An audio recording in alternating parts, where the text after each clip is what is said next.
we've had a little bit of rain. So I figured I'd take this moment to give you guys my final thoughts on the FlightOne Cricket Revolt OSD. I'm going to stick to just commenting on the flight board and how my experience was wiring it, which was awesome. It wasn't hard to wire at all. Cricket's got a video out if you really need to get some help, but the wiring diagrams were just good enough. It's cool looking. It's purple. It flies well. FlightOne in general isn't my cup of tea, but I didn't have a bad experience with it. You know, it has FlightOne in general has like a D-gain issue. I don't know. I'm pretty sure it's known. I've heard Preston talk about it before. Some people just fly around it because the rest of it is good enough or better. You know, so good that it's worth flying around. Personally, I've already chosen a flight controller, and switching would mean I would need something that was so much better than what I was using. That and it's all a bit of preference. And oh my God, it's starting to rain like hell. And it's a great flight controller. If you don't have one, pick one up. The flight characteristics are very, well, like flicking is almost like baked into the flight controller. Like every little direction turn I made, it felt very like juicy flicky, which was pretty cool. If juicy flicks are your thing. I thought it flew awesome.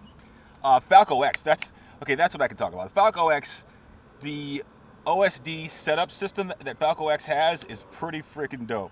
When I first saw Preston talk about it, I thought to myself, why the hell would anybody want that? That seems stupid. Like I set up my quad on my computer, and why would I want to set my quad up in my OSD? Until I tried it, and it was pretty freaking dope. Like, say you want to return everything to defaults because you're having some issues tuning, you could reset everything, reset all your motors. You could change motor direction in your OSD. That is fantastic. Like I don't know. That's awesome. It really helps when you get say you arm your quad, it does the freaking super breakdance of death. You could go back in, reset your quad up, and redo the motors so they're in the right direction, and go fly your quad. That's pretty freaking dope. My issue with FlightOne before is I flew it before they had an OSD, and trying to tune on the computer is a pain in the butt.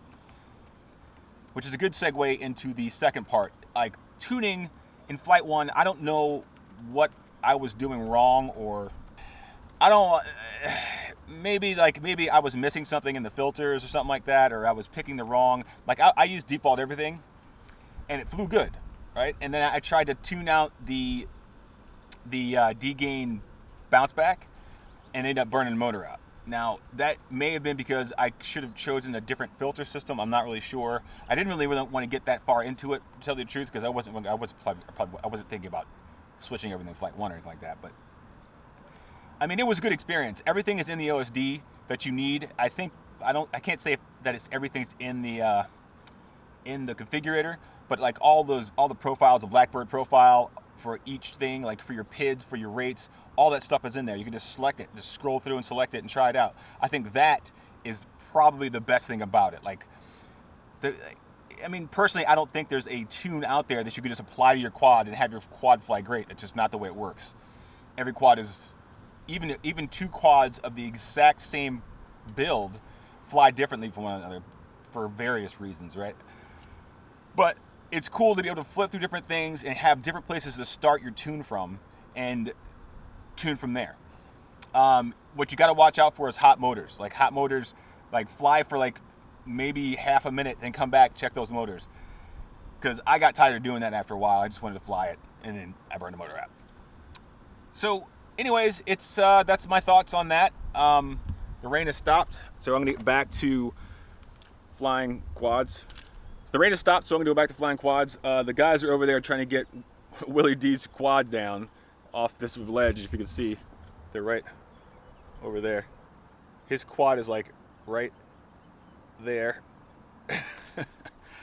So they're working on that. That's it. I just wanted to give some final thoughts. Some quick ship to shoot video just with my final thoughts. If you guys have any questions, feel free to leave them in the comments, and I will do the best of my ability to answer them. I'm not a FlightOne expert. I'm just a pilot who tries different flight controllers. I started out with Betaflight, then I tried Butterflight, on a Betaflight board. I think it was an Omnibus F4. I really like that. So then I went and bought a Helio board, like the V1, and that was cool. The tuning was a little different. Once I figured it out, it was pretty good. And then I switched to the F10 binary, or the binary F10, whatever that ready-made RC one is, and I freaking love that thing. That's the only flight controller I know that you can run 32 across the board with D-Shot 1200, other than FlightOne. And I love it, and that's what I fly. Not because and not because of any background politics. It's just stuff that I like. Because, you know, if you guys know me, I don't really know. I mean, I know pilots. I don't really know any people who produce firmwares or flight controllers, anything like that. I got no skin in that game. But I do know Bill Bursett, and he's awesome because he sent me some arms to try on my BQA5 AFX. So I will be trying those next video. I didn't get it. I got those in Friday. Thanks, Bill. Appreciate it. And hopefully, I don't know. They look friggin' fantastic. So anyways, that's it, guys. I'm rambling. I'm done. All the little things have appeared all around me. Click on one of those things. Go watch another video. Like, comment, subscribe. I love you. Be good to each other. And always be you. Deuces.